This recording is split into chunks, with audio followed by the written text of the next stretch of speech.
Guys, अगर आप एक कैट एस्पिरेंट हो, आई एम वेरी श्योर आपको पैराजंबल सॉल्व करते समय बहुत ज्यादा डिफिकल्टीज आती होगी। क्या आंसर सही नहीं आ रहे, पैराजंबल समझ में नहीं रहा, मॉक्स में भी आंसर्स गलत आते हैं, कुछ कैट के पैराजंबल्स है वो भी हमें समझ में नहीं आते। तो ये वीडियो आप लोगों के लिए है। इस वीडियो में मैं आपको एक्चुअली एक मैजिक दिखाने वाला हूँ। मैं दो तीन चीजें आपको प्रूव करके दिखाऊंगा कि नंबर वन, पैराजंबल डुएबल होते हैं, 100% एक्यूरेसी आती है। प्लस पैराजंबल के जो पैटर्न है वो कैट में रिपीट होते हैं। मैं आपको वो क्वेश्चंस दिखाऊंगा और मैं आपको प्रूव करके दिखाऊंगा। And you can literally solve these kind of parajumbles in less than a minutes time, अगर आप एक अच्छी खासी प्रैक्टिस करते हो तो। सो इस वाले वीडियो में मैं आपको एक टाइप का जो पैराजंबल जो शॉर्ट शॉर्ट आता है कैट एग्जाम में वो करके दिखाऊंगा। इस वीडियो को एंड तक देखना। This video is going to be really really helpful to you all. Alright, ये रहा स्क्रीन पे आपके एक क्वेश्चन जो कैट 2017 का क्वेश्चन है। मैं चाहता हूं कि आप पहले वीडियो पॉज करो, आप ये खुद से ट्राई करो और उसके बाद आप देखो आपके आंसर सही आ रही कि नहीं आ रही है। अब मैं आपको मेरा तरीका बताता हूँ इस क्वेश्चन को करने का। ये जो क्वेश्चन है ये basically noun and pronoun strategy से क्रैक होगा, बट इसमें मजा आने वाला है करने को। देखो यहाँ पे अगर आप देखोगे, अगर आप क्वेश्चन पढ़ते हो आप पूरा रीड कर सकते हो, बट मैं ऑलवेज कहता हूँ कि पूरा पैराजंबल पढ़ने का जरूरत नहीं है।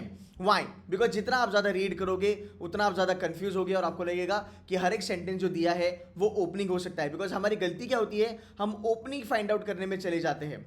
अगर आप रूल्स लगाते हो जो मैं भी आपको बताऊंगा, उससे आपको ओपनिंग फटाफट मिल जाएगी। नंबर वन, अगर आप यहाँ पे देखोगे जॉनसन यहाँ पे लिखा हुआ है, राइट, जॉनसन यहाँ पे लिखा हुआ है, फिर सैमुअल जॉनसन यहाँ पे है, 18 सेंचुरी में एक इंग्लिश रीडर के बारे में बोला है, एंड द जॉनसन यहाँ पे है। अब अगर आप देखोगे 5 में से 4 सेंटेंस में आपका जॉनसन का जिक्र किया गया है। अगर हम थोड़ा ध्यान देखें, अगर इंट्रोडक्शन अगर हम बात करेंगे, क्या लिखा है, दी 18th सेंचुरी इंग्लिश रीडर, एक इंग्लिश रीडर के बारे में जिक्र किया गया है। और यार यहाँ पे एक ही बंदा है जिसका नाम है which is Johnson. So by default ये सेंटेंस जॉनसन के बारे में है। ये सोचने का एक तरीका है। दूसरा तरीका, जब भी कोई चीज चालू होती है, स्टोरी टेलिंग होती है, थोड़ा सा रेफरेंस दिया जाता है कि 18वीं सदी में ये हुआ था, 20वीं सदी में ये हुआ था, वगैरह वगैरह वगैरह। सो ये जो चीजें हैं ना, आप फटाफट पकड़ सकते हो और आप बोल सकते हो कि यार number 4 is actually the opening. Okay, यहाँ पे इंग्लिश रीडर के बारे में बात करा है। अब आता है नाउन एंड प्रोनाउन का रूल। देखो जब भी कोई नाम होता है ना, वो कैसे होगा पता है? मैं एक एग्जांपल लेता हूँ। My favourite batsman Sachin Ramesh Tendulkar. ठीक है, पहले ऐसे लिख के आएगा, फिर आएगा सचिन तेंदुलकर, फिर लिखेंगे सचिन, फिर लिखेंगे ही, फिर आएगा हिम। ये क्या चल रहा है? ये बेसिकली तुम्हारा नाउन एंड प्रोनाउन का रूल चल रहा है। एंड अगर हम देखेंगे तो जो ही होता है that's a second person in grammar, and him जो होता है that's a third person in grammar, right, something like that, right. तो ये जो ग्रामर के रूल्स है ये यहाँ पे आप अप्लाई कर सकते हो जिस तरीके से ये लिखा गया है। सो यहाँ पे इंग्लिश रीडर आ गया। अब इसके बाद जॉनसन आएगा क्या? नहीं, सैमुअल जॉनसन आएगा। तो 4 के बाद क्या बनेगा अपना? 3 बनेगा। अब यहाँ पे ना, यहाँ तक आप कर सकते हो। अब यहाँ पे पंगा होगा कि जॉनसन यहाँ पे आया है, द जॉनसन यहाँ पे आया है, राइट। अब यहाँ पे कंफ्यूज हो जाओगे। एक रूल जानना जरूरी है, जब भी कभी द यूज होता है किसी के भी नाम पे, इसका मतलब है कि उस बंदे ने कोई ना कोई बड़ा काम करा है या फिर उस सेंटेंस को हमें प्रायोरिटी देनी है। बिकॉज देखो ये तो सेंटेंस इसके बाद आएगा, बिकॉज सैमुअल जॉनसन उसका पूरा नाम है, वो तो आना ही आना है। उसके बाद जब भी आप करोगे आपको प्रायोरिटाइज करना है द वाले सेंटेंस को। ये बहुत कम पैराजेबल में आपको ऐसे दिखेगा, ये आपको हर बार नहीं दिखेगा। So this is going to be number 5। अगर मैं देखूँ सैमुअल जॉनसन, उसके बाद द जॉनसन, फिर जॉनसन ने ट्रीट करा इंग्लिश को बड़े प्रैक्टिकल वे में, तो ये यहाँ पे आएगा आपका 1 और आपका एंड में चलेगा नंबर 2। जो भी बचा वो आपका सेंटेंस हो सकता है। अब मैं इसको वापस एक बार आपको बताने की कोशिश करूंगा। मेरा अप्रोच क्या था? इंग्लिश रीडर है, नाम सैमुअल जॉनसन है, तो ये 4 बन गया।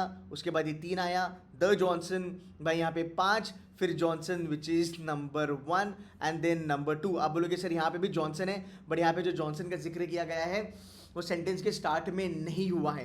अब इस तरीके से बस ये रूल यूज करके आप ये पैराजंबल फोड़ सकते हो। अब ये जो मैंने आपको पढ़ाया ये क्या है पता है? ये एक्चुअली देखा जाए तो एक एंडिंग है। जब आप चीज़ें सीखोगे, समझोगे मेरे से, तब आप ये चीज़ें स्मूथली फॉलो कर सकते हो। अब एक न्यूबी, एक बंदा जो अभी पैराजंबल सीख रहा है, वो ये नहीं कर सकता, वो डर जाएगा क्योंकि उसको ये चीज़ें पता नहीं है। अब मैं आपको यहाँ पे बताऊंगा, अगर आप इसको पढ़ भी लेते हो ना, आपकी ओपनिंग 4 ही आने वाली है, ठीक है। इसके बाद आप 3 पे ही जाने वाले हो। अब देखो 5 पे इसने लिखा है कि जो जॉनसन है जिसको language must have a daily practical use. अब लैंग्वेज का जिक्र यहाँ पे किया गया है और यहाँ से लेके आगे जाओगे तो यहाँ पे इंग्लिश का जिक्र किया है। यहाँ पे क्या रूल लगेगा? ये है जनरल, ये है स्पेसिफिक। तो ये रूल के माध्यम से भी अगर आप देखोगे आपका 5 इधर आएगा और आपका 1 इधर आएगा, और जो एंड में आएगा that is kind of a conclusion. So even if you read this line ना, ये लाइन जो है एक कंक्लूजन वाली लाइन है। इसका मीनिंग ही कंक्लूजन होता है। दैट इज द रीजन आपका नंबर 2 यहाँ पे आके बैठेगा। सो जब आप रीड करते हो, होता कैसा है, हम रीड करके भी वही चीज़ें समझते हैं जो एक ग्रामर हम यूज़ करके रूल लगा के कर सकते हैं। सो अगर आप देखोगे ये जो पैराजंबल था एक्चुअली बिना पढ़े या फिर थोड़ा सा अगर आपने यहाँ पे पढ़ा होगा, आप वो पढ़ के भी कर सकते हो। इसका फाइनल आंसर क्या बनेगा? नंबर 4 इज दी ओपनिंग, उसके बाद Samuel Johnson, then the Johnson, फिर जॉनसन, एंड लास्ट में जो बचा हमने, सॉरी जो लास्ट में, this is 4-3, this is 5-1-2। So इसका जो आंसर आएगा वो 4-3-5-1-2 आएगा। ठीक है, अब ये आपने शायद से देखा होगा, आप रीड कर लो, आप पढ़ लो, आपका आंसर सेम आएगा। नाउ यू माइट क्वेश्चन कि ठीक है ये हर बार होगा, you will be surprise to know, मैं आपको कैट 2023 में सेम रूल आया है, सेम फंडा आया है, सेम चीज़ करके आप 3 मार्क्स निकाल सकते थे बड़े आराम से। Is it really possible sir? Absolutely possible. देखो ये 2017 में हम कर रहे हैं, मैं ये नहीं कह रहा हूँ कि 2017 में आया था फिर उसके बाद डायरेक्टली 2023 में आया, नहीं, ये बीच बीच में भी ऐसे टाइप के पैराजंबल्स आए थे जहाँ पे बच्चों को फ्री के मार्क्स मिले हैं। अब मैं आपको 2023 का पैराजंबल दिखाता हूँ और सिमिलर लेवल पे सॉल्व करके दिखाता हूँ by using similar rules and strategies. ये रहा आपके स्क्रीन पे 2023 का क्वेश्चन जो डिक्टो आया है। ठीक है, अब यहाँ पे अगर आप देखोगे क्या चल रहा है, वीना, हरविजन, शी प्लान्स आया, सिमिलर चीजें। उसमें क्या हुआ था, जॉनसन आया, सैमुअल जॉनसन आया, द जॉनसन आया, नॉर्मल जॉनसन आया, नाम तो आया था बंदे का, नो डाउट अबाउट इट। यहाँ पे भी बंदी का नाम आया है which is nothing but Veena, but Veena को इन लोगों ने रिपीट नहीं करा है, बट उसके बजाय सेकंड पर्सन और थर्ड पर्सन लगाया गया है। फाइन, अब देखते हैं क्या चीज़ है। देखो अगर मुझे ओपनिंग फाइंड आउट करनी है तो हम क्या कर सकते हैं, हर विजन ओपनिंग नहीं हो सकता, बरोबर, हर विजन मतलब किसका विजन, तो वीना, तो पहले वीना आएगा, तो भाई तुम्हारा सेकंड वाला तो चला गया। She plans to build something something, who plans to build, Veena, इसका मतलब क्या, 2 ओपनिंग नहीं आएगा, 4 भी ओपनिंग नहीं आएगा, ओपनिंग आएगा तो क्या आएगा, सेंटेंस नंबर 1 ओपनिंग आएगा। क्यों? क्योंकि वहां पे नाम है। सो Veena Sahajwalla, a materials scientist at the University of New South Wales believes there is a new way of solving this problem. अब जब बच्चे ने सोचा कि यार नाउन प्रोनाउन का रूल लगेगा और जो वीना यहाँ पे जो नंबर 1 है इसको तो मैं पहला ओपनिंग पकड़ लूंगा, बट जब आप ये पढ़ोगे तब देखोगे दिस प्रॉब्लम का मतलब क्या, विच प्रॉब्लम रे बाबा, मतलब ये प्रॉब्लम कहीं ना कहीं तो बोली होगी, राइट। दिस प्रॉब्लम, दिस क्या होता है, इट्स बेसिकली अ प्रोनाउन जो किसी ना किसी चीज को दर्शाता है। दिस हो गया, दीज हो गया, दैट हो गया, दोज हो गया। ये जो वर्ड्स होते हैं अगर ये किसी सेंटेंस में आते हैं, इसका मतलब है इनकी जोड़ी लगी है, इनका किसी ना किसी दूसरे सेंटेंस के साथ रिश्ता पक्का बनेगा, राइट। तो जब आप यहां पे आओगे आपको ये क्लिक होगा कि दिस प्रॉब्लम। अब ये प्रॉब्लम कहां पे हुई है, देखो हमने एक ही सेंटेंस को छोड़ा है, which is number 3, e waste contains huge quantities of valuable metals. बस अगर आपने इतना भी पढ़ लिया ना आपको पता चलेगा 3 जो है ये क्या है, नंबर 3 इज दी ओपनिंग। फिर नॉर्मली वीना पहला नाम है वो उसके बाद आएगा, उसके बाद अगर आप देखोगे शी आएगा, that is second person, so number 4 इधर आया और एंड में आएगा आपका हर विच इज नंबर 2। सो इसका आंसर बना 3-1-4-2, राइट। ये समझा। तो पहले अगर आप देखते हैं इस पैराजंबल को आपको लगता है वीना पहले आएगा, विच इज ओके फाइन। फिर आपने यहाँ पे देखा कि भाई ये है तो आपको पता चला यहाँ पे प्रॉब्लम है, आप इस सेंटेंस को पढ़ भी सकते हो, no doubt about that, but यार बिना पढ़े भी अगर आप थोड़ा कॉमन सेंस लगाते हो, या फिर मान लो अगर आपने तीसरा सेंटेंस पढ़ भी लिया, कुछ नहीं जाने वाला यार, तुम्हारे 20 सेकंड जाने वाले हैं। सो 3 मेरा पहला आ गया, उसके बाद मेरे को ओपनिंग मिल गया, 3 के बाद 1 आ गया क्योंकि वीना का नाम है, फिर तुम्हारा सेकंड पर्सन जो हमने ग्रामर में पढ़ा था, सो उसके बाद तुम्हारा शी आएगा, अगर बंदा होता तो ही आता, एंड फिर अगर हम देखेंगे तो हमने इसको यहाँ पे नंबर 4 को रख दिया और एंड में जो भी बचा आंसर तुम्हारा एंड में 2 आ गया, 2 is a closing sentence. So your answer is basically 3-1-4-2। यार ये इतना सिंपल होता है।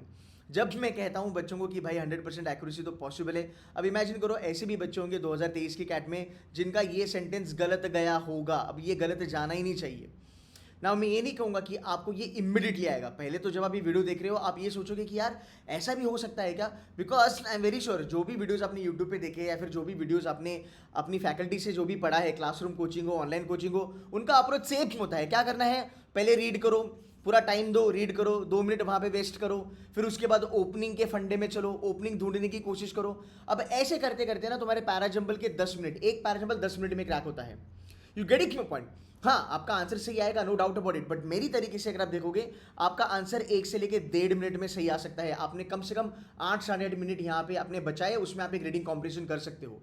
सो यहाँ पे क्या होता है, जो अप्रोच हमारा गलत होता है उसकी वजह से टाइम चले जाता है ज़्यादा, कन्फ्यूजन ज़्यादा आ जाता है, कॉन्फिडेंस नहीं हमारे पास होता, बिकॉज ये टीटा वाले क्वेश्चन होते हैं, टाइप इन दी आंसर, हमें टाइप करना पड़ता है आंसर। फिर कुछ लोग बोलते हैं कि यहाँ पे पीएनसी की कंसेप्ट लगेगी वगैरह वगैरह वगैरह। यार अगर आप देखोगे ना, पैराजंबल एक बेसिकली ग्रामर रूल पे चलता है, बिकॉज अगर मैं इसको जोड़ दूँ तो ये क्या बनेगा, ये एक इंग्लिश का छोटा सा पैराग्राफ बनेगा।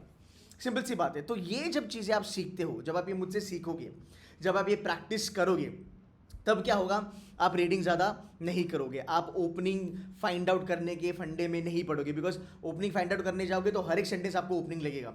एंड इस प्रकार अगर आप देखोगे, एलिमिनेशन करके ही आप पूरा का पूरा पैराजंबल सही लगा सकते हो। हाँ, मैं ये नहीं कहूँगा कि हर साल ऐसे ही क्वेश्चंस आएंगे, पर जब भी आएंगे तुम्हारा काम बन जाएगा। स्लॉट 3 में अगर आप देखोगे, ये वाला पैराजंबल और एक दूसरा भी पैराजंबल था, दोनों भी बहुत ज़्यादा डुएबल थे भाई। 2 क्वेश्चन करोगे, तुम्हारे 6 मार्क्स यहाँ पे ही बन गए। You getting my point. ये वाला जो रूल है वो मॉक्स में भी अप्लाई होता है। ऐसे बहुत सारे तरीके हैं, मतलब जितने मेरे रूल्स है, there are 14 rules that I teach, उसमें से ये एक रूल है जो आप अप्लाई करके ये पैराजंबल कर सकते हो। बट जेन्युइनली मैं कहूँगा, ये कैट के क्वेश्चंस यार, ये इतने सिंपल क्वेश्चंस आते हैं, आपको पैराजंबल से डरने का कोई ज़रूरत नहीं है। Now if you want to join, I will give you a quick idea that how you can join C2C mentors. Okay, so यहाँ पे ये डिटेल्स है। अगर आपको ज्वाइन करना है जेन्युइनली, देखो सेशंस होंगे जहाँ पे मैं आरसी कवर करूँगा। आरसी को मैं पूरा डिटेल मैनर में डिस्कस करने वाला हूँ। आरसी स्ट्रैटेजी हो गया, आरसी सिलेक्शन हो गया, आरसी के एलिमिनेशन हो गए, 2 ऑप्शन जो क्लोज्ड है वो हो गए, उसको एलिमिनेट कैसे करते हैं, फैक्चुअल आरसी, इन्फ्रेंस आरसी, वो कवर करेंगे। उसके बाद हम बात करेंगे वर्बल एबिलिटी। यहाँ पे मैं डिटेल मैनर में आपको पढ़ाऊंगा। 14 रूल्स में आपको पढ़ाऊंगा, फिर आपके जो 7 रूल्स है, आपके ऑड वन आउट के, पैरा समरी के, पैरा कंप्लीशन के, इसके रूल्स भी मैं आपको बताने वाला हूँ। 2017 से लेकर 2023 तक जितने भी para completion, para summary, verbal ability है, पूरा का पूरा हम कवर करने वाले हैं। एंड अगर आप ये देखोगे, पूरी VRC स्ट्रैटेजी यहाँ पे आपको मिलने वाली है, आपको मॉक्स भी मिलेंगे यार, so don't worry about that. So yeah I hope आपको ये सेशन छोटा सा अच्छा लगा। ऑल्सो एक बारी ना कमेंट करके बताना, ये मैंने रिकॉर्ड करा है, अगर आप चाहते हो कि केतन सर आप यूट्यूब पे लाइव आके हमारे साथ 1 या 2 सेशंस करो पैराजंबल के, I will be more than happy to do that, but I would love to see some good response, some good comments on this video, then I can definitely teach you live। मैं कुछ reading competition भी आपको live करके पढ़ाऊंगा YouTube पे। आपको ये approach कैसा लगा, इसमें मजा आया कि नहीं आया, आप एक बार वो बता देना, और कॉन्फिडेंस बूस्ट हुआ कि नहीं, मोटिवेशन आया कि नहीं, वो एक बार बता देना। That's it from my side guys, thank you so much for watching this video, take care and bye bye. Do subscribe to the channel by the way, take care.